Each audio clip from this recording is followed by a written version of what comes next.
Hello everyone, I'm Rodney from 3DGamingMan.com, and today I'm going to start this video review off with a question.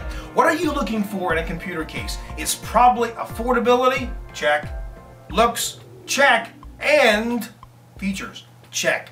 I think you're going to be very happy with the SilverStone Kublai KL05 Case. So let's jump right in here. First, taking a look at the box. Well, the box isn't much to look at, to be honest, but it does have all the important stuff, a couple pictures of the product on it, as well as features and specifications about it. It comes packaged between two pieces of styrofoam, and the case itself is in a plastic bag. Included is a user's manual and the bag that has a bunch of screws in it, plus cable ties. Look at this thing. Wow. Beautiful.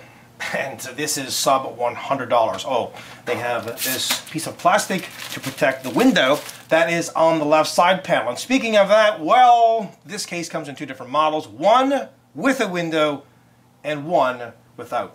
I prefer cases with the window. You can see all that wonderful goodness that you have on the inside. This is a mid-tower case that's mainly comprised of steel and plastic with some mesh, and it measures in at 200 millimeters wide. Now that is fairly narrow, but it does make up for it in height and depth. The height is 525 millimeters and the depth is 494. It's 52 liters and it weighs in at 6.8 kilograms, but that is for the case that does not have a window. The one with a window is a little heavier actually, at 6.9 kilograms. Okay, so let's start on the left side panel. Again, it has this nice window, and at the front top is a power button, an LED, two USB 3 ports, a microphone jack, as well as a headphone jack, and a reset button. And look at this, two 5.25-inch drive bays, lots of mesh to provide plenty of ventilation, and here's their SilverStone logo.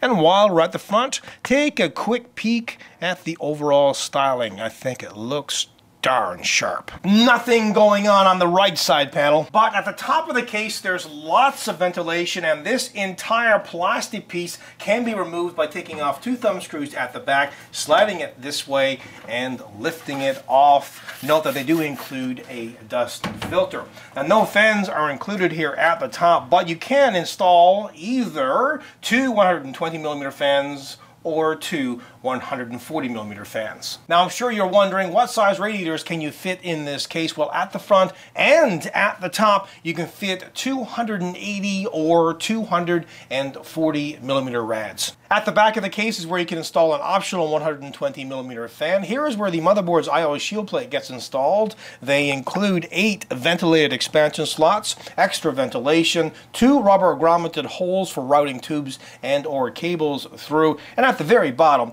is where you would install a standard ATX power supply. As well, note that they do include 2 thumb screws on each side panel. Inside the case you can see on the motherboard tray a large hole for the cooler's retention plate, plus plenty of holes to route cables behind the motherboard tray, and there is plenty of space behind the motherboard tray and the right side panel. As I mentioned before, there are two 5.25-inch drive bays. These though come with a toolless design. You can install up to 6 2.5-inch drives or up to 6 3.5-inch drives. There are 2 drive cages, and these are removable. At the bottom here there are some rubber rests for the power supply to lodge on. And now let's go over the lengths when it comes to the video card, cooler, and power supply. The CPU cooler height is 165 millimeters. The video card length will vary. It depends on whether you have this top hard drive cage installed or not. If you have it installed, you can fit a video card that is up to 11 inches. If you don't have it installed, you can fit one that is up to 16 inches long.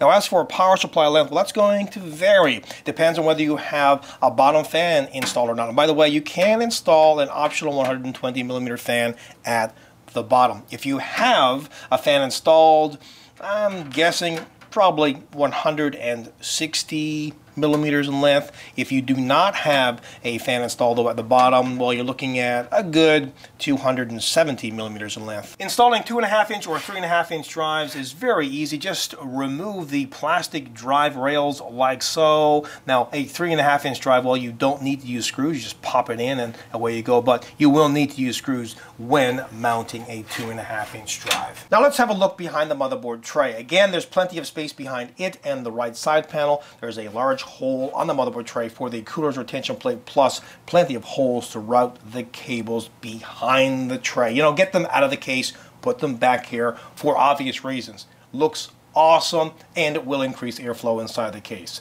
Would you look at this? A couple of 2.5-inch brackets. So in fact, you can install up to 8 2.5-inch drives in this case. Alternatively, if you remove one or both of these drive cages, well, you're still left with a couple of options here to install either 1 or 2 2.5-inch drives. And if you're wondering, how do you remove these drive trays? Well, it's as simple as taking off 2 thumb screws. I've did it with the top one. You can see the bottom one still have those thumb screws on it. With them removed, just slide it out from the front. Finally, have a listen to the stock cooling, remembering that they only include one 120mm blue LED intake fan at the front of the case.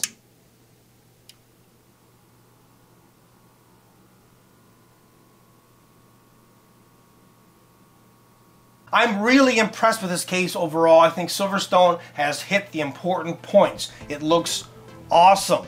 It is affordable and loaded with excellent features. Without a doubt, this is a kick-ass product. Until next time, take care.